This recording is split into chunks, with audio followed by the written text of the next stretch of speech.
Assalamualaikum warahmatullahi wabarakatuh. Semoga kita dalam keadaan tetap sehat dan semangat ya. Uh, Oleh karena itu, kita pertama-tama puji dan syukur mari sama-sama kita panjatkan kepada Allah Subhanahu wa taala karena kita masih diberi kesehatan dan kesempatan untuk bertemu dalam pelajaran PPKN ini.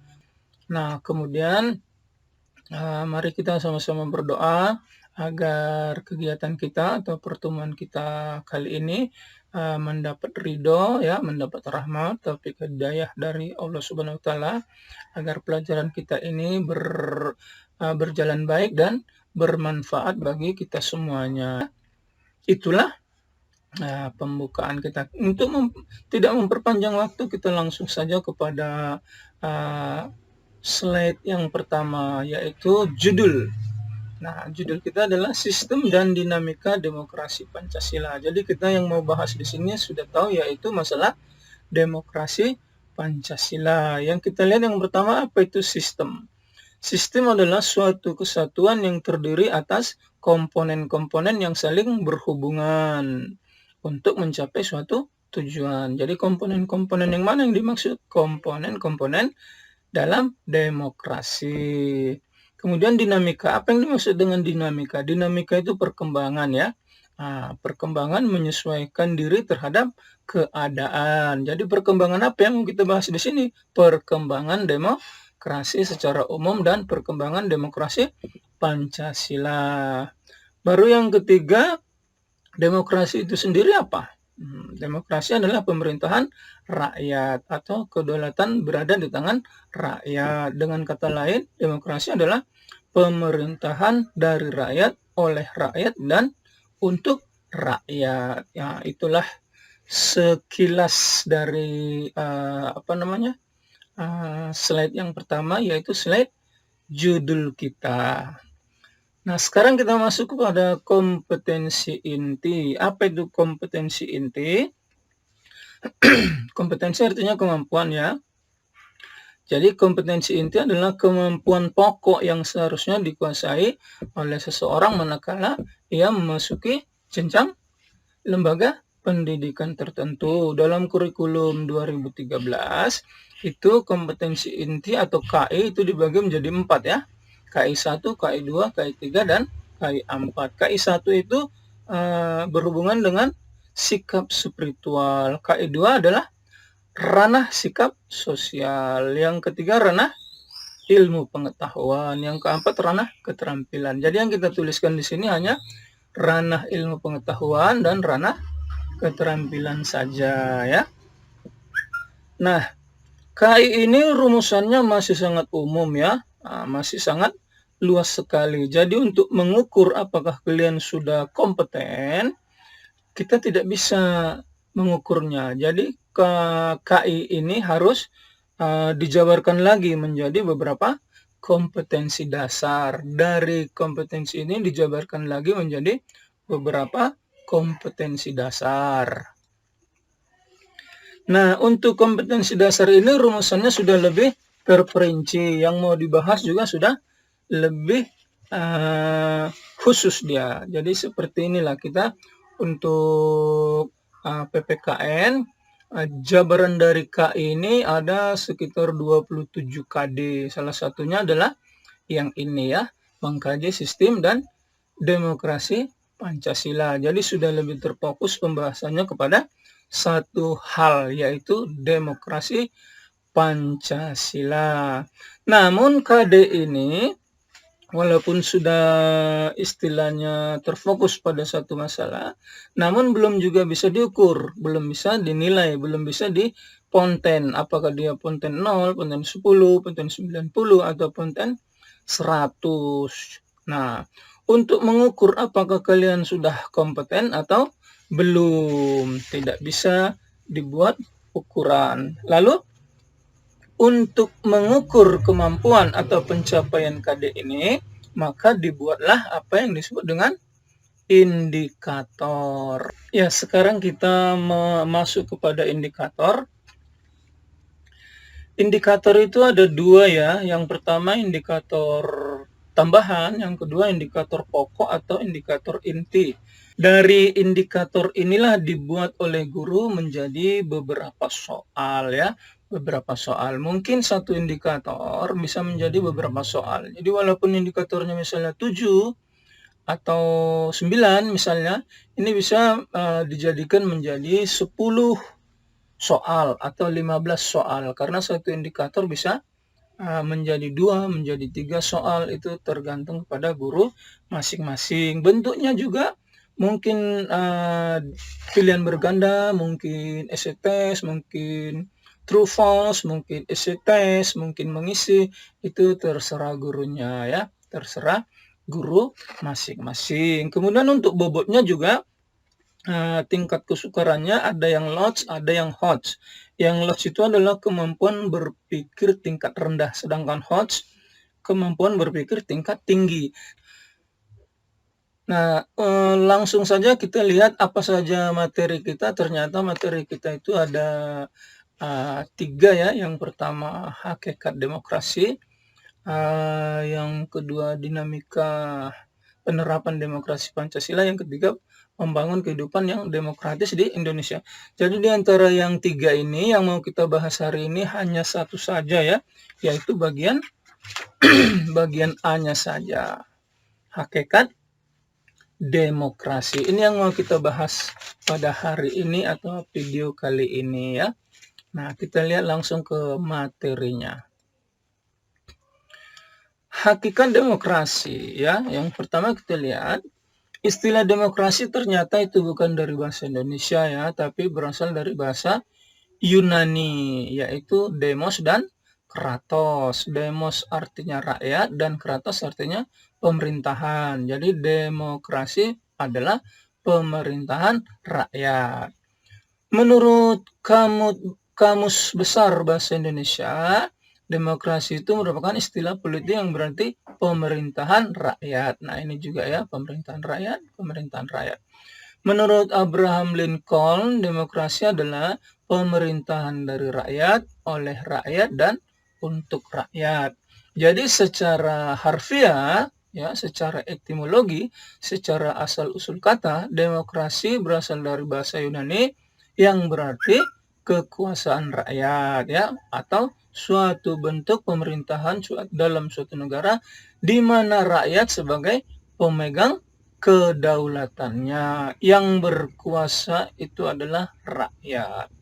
Rakyat yang memegang kedaulatan di dalam suatu negara. Itulah yang dimaksud dengan demokrasi.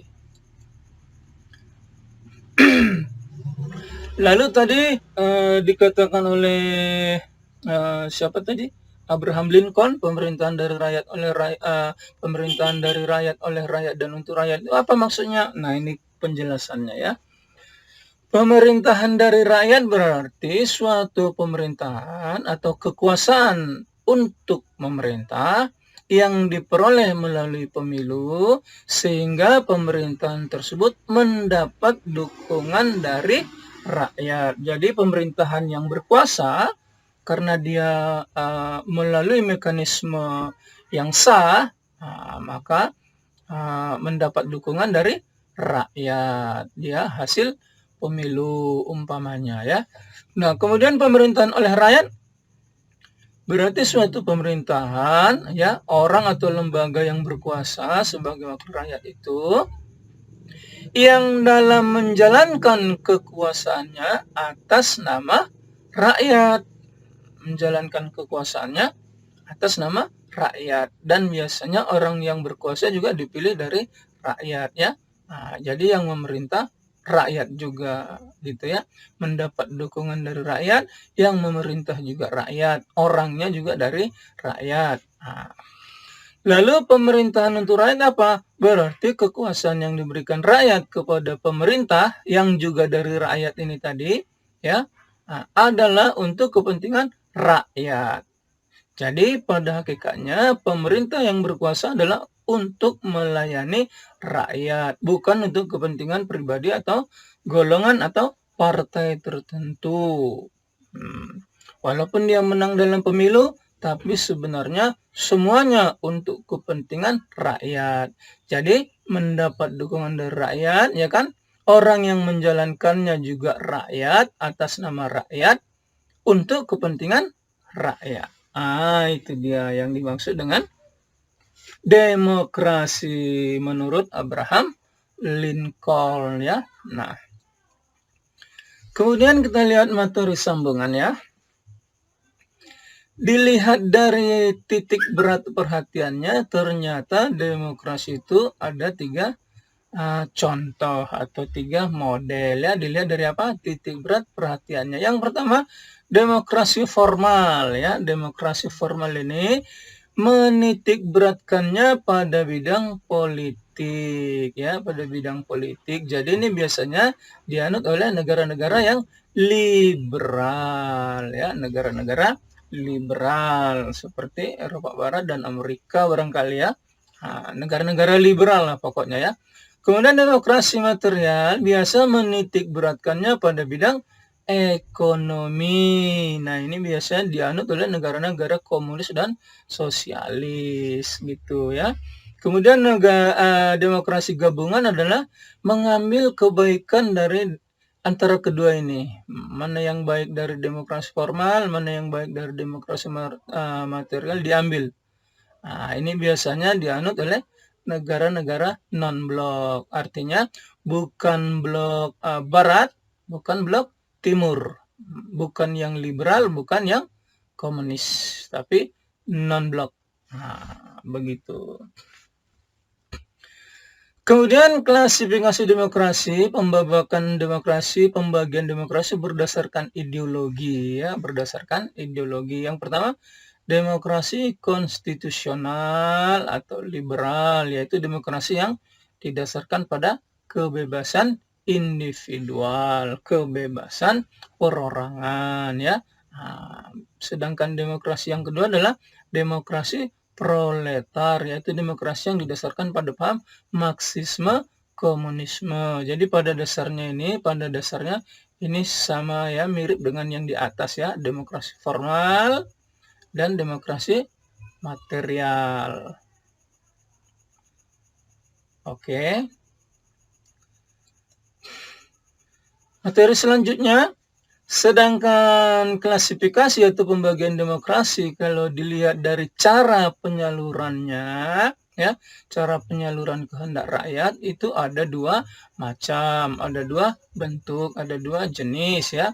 Yang pertama demokrasi langsung, yang kedua tidak langsung. Apa yang dimaksud dengan demokrasi langsung? Yaitu paham demokrasi yang mengikut sertakan setiap warga negara dalam permusyawaratan untuk menentukan kebijakan umum negara atau undang-undang. Nah, begitu, ya. Jadi seluruh rakyat ikut sertakan, warga negara diikut sertakan. Sedangkan demokrasi tidak langsung yaitu demokrasi yang dilaksanakan melalui sistem perwakilan. Ini biasanya demokrasi ini dilakukan melalui pemilu. Nah, jadi kalau yang demokrasi langsung ini melalui musyawarah. Misalnya dalam suatu tempat warga negara yang berhak untuk menentukan yang dianggap memenuhi syarat, ya, menurut peraturan negara itu mereka diajak bermusyawarah untuk menentukan kebijakan umum dalam negara, begitu, ya. Sedangkan yang demokrasi tidak langsung ini biasanya melalui pemilu, ya, pemilihan umum. Seperti di negara kita juga memilih yang kedua, ya. Karena selain jumlah warga negara kita banyak, juga pulau-pulau kita terlalu banyak, ya. Lebih 17.000 pulau, ya. Nah, berikutnya, menurut Al-Amudi, suatu negara dapat dikatakan berbudaya demokrasi apabila memiliki soko guru demokrasi. Jadi menurut Al-Amudi, soko guru demokrasi itu ada beberapa, ya. Soko guru itu artinya apa? Kalau bahasa Indonesianya, ya, istilahnya itu, ya. Soko guru itu apa, ya? Tiang penyanggah utama, gitu, ya. Tiang penyanggah utama. Misalnya suatu rumah Rumah dulu kan biasanya itu pakai tiang ya. Tiang utamanya itu yang disebut dengan Sokoguru. Jadi Sokoguru demokrasi dalam suatu negara menurut Alamudi itu ada beberapa ya. Yang pertama, kedaulatan berada di tangan rakyat. Nah, ini contohnya tadi sudah kita bilang apa? Rakyat yang berkuasa. Rakyat yang berkuasa. Kedaulatan ada di tangan rakyat. Yang kedua, pemerintahan berdasarkan persetujuan dari yang diperintah. Ya, ini dia. Walaupun pemerintah mempunyai kekuasaan untuk memerintah, tapi dia tidak semena-mena untuk memerintah. Dia harus melihat dulu apa kebutuhan dari masyarakat atau warga negara atau rakyat. Apa yang dibutuhkan oleh rakyat misalnya, itulah yang dilakukan oleh pemerintahan. Jadi dia tidak sewenang-wenang, tidak zolim, tidak sesuka hatinya ya. Karena sesungguhnya dari rakyatlah jalannya roda pemerintahan itu mau dibawa kemana ya. Kemudian yang ketiga, kekuasaan mayoritas. Nah, ini benar ya. Ini misal dari hasil pemenang pemilu. Jadi biasanya yang berkuasa itu adalah yang hasil pemenang pemilu. Sedangkan pemilu itu adalah mana suara yang terbanyak. Suara yang terbanyak itulah yang memenangkan pemilu. Orang yang memenangkan pemilu biasanya akan membentuk kekuasaan. Misalnya kekuasaan di Indonesia umpamanya ya, kekuasaan di negara lain umpamanya kan, itu biasanya terbentuk mula-mulanya itu dari hasil pemilu. Kemudian yang berikut, yang kalah dalam pemilu bukan berarti harus ditindas ya, bukan berarti tidak punya suara lagi, tetapi tetap mempunyai hak-hak sebagai warga negara, seperti juga pemenang pemilu. Jadi walaupun dia pemerintahannya ini hasil pemilu, tapi orang-orang yang minoritas yang kalah dalam pemilu tadi juga mengakui pemerintahan yang berkuasa, dan pemerintahan yang berkuasa juga mengakui yang kalah tadi ya, hak-hak minoritas yang kalah tadi dalam pemilu tetap dijaga. Sama juga dengan warga negara yang menang dalam pemilu. Yang berikutnya, jaminan hak-hak asasi manusia. Nah, ini kita sudah tahu contoh-contoh hak asasi manusia itu ada apa? Hak asasi politik, hak asasi ekonomi, sosial, budaya, hukum, dan pemerintahan tetap dijamin dan dijaga oleh negara umpamanya ya, oleh pemerintah misalnya tetap dijamin. Jadi kalau dalam suatu negara itu masih ada jaminan hak asasi manusia dalam suatu negara, berarti negara itu termasuk berbudaya demokrasi ya. Baru yang berikut, adanya pemilihan yang bebas dan jujur. Ini pemilu ya, adanya pemilihan umum yang bebas dan jujur. Kalau di Indonesia itu luber dan jurdil ya, luber dan jurdil. Luber langsung, umum, bebas, rahasia, jujur, dan adil ya. Itulah pemilu di Indonesia. Berikutnya, persamaan hukum. Persamaan di depan hukum. Ya, ini benar ya, tidak pandang suku, agama, ras, antar golongan ya. Tidak pandang apakah dia punya jabatan, apakah dia orang biasa, apakah dia yang berkuasa, atau rakyat jelata, itu harus sama di depan hukum. Yang salah tetap salah, yang benar tetap benar. Begitu seharusnya.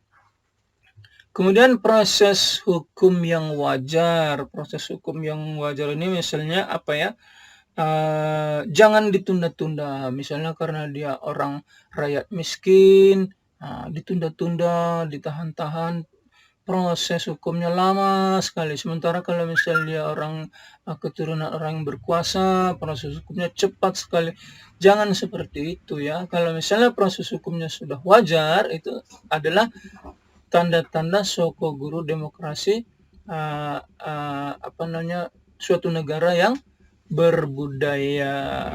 Nah, itu dia prosesnya, proses hukum secara wajar gitu ya. Nah, kemudian yang berikut, pembatasan pemerintahan secara konstitusional. Ini benar. Pemerintahan yang berkuasa itu tidak berkuasa semena-mena ya. tapi dia dibatasi.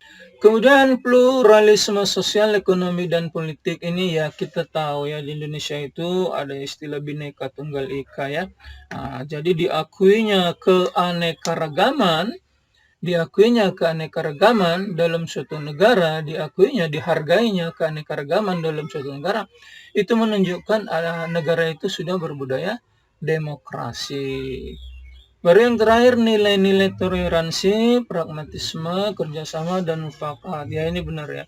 Berbeda-beda pendapat itu bukan berarti tidak bisa untuk bekerja sama ya. Bukan berarti harus bermusuhan. Berbeda pendapat, berbeda keyakinan misalnya, bukan berarti bermusuhan. Tapi bisa bekerja sama dalam berbagai hal dengan cara musyawarah untuk mufakat umpamanya. Kalau ada perbedaan pendapat, silakan musyawarah untuk mufakat, begitu. Nah, itulah kita lihat contoh daripada materi-materi pelajaran kita. Kita lihat uji kompetensinya sebentar. Nah, ternyata di sini tidak bisa dibuka uji kompetensinya ya. Mungkin ini kita setel supaya jangan kita lihat dulu apa ujian kita ya. Kita langsung kepada penutup. Ya, demikianlah pertemuan kita ya. Kalau ada kata-kata yang salah, kata-kata yang kurang, kata-kata yang berlebih, kami mohon dimaafkan ya. Kami ucapkan terima kasih dan saya tutup dengan salam. Assalamualaikum warahmatullahi wabarakatuh.